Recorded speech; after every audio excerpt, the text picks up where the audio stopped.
देखते होता हमारे उड़हिया बैठी के पिपरा के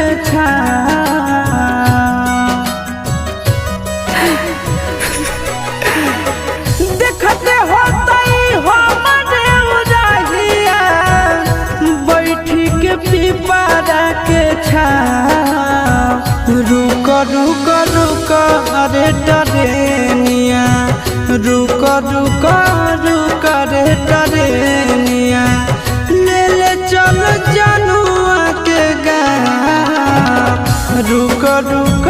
रुक रे टरेनिया।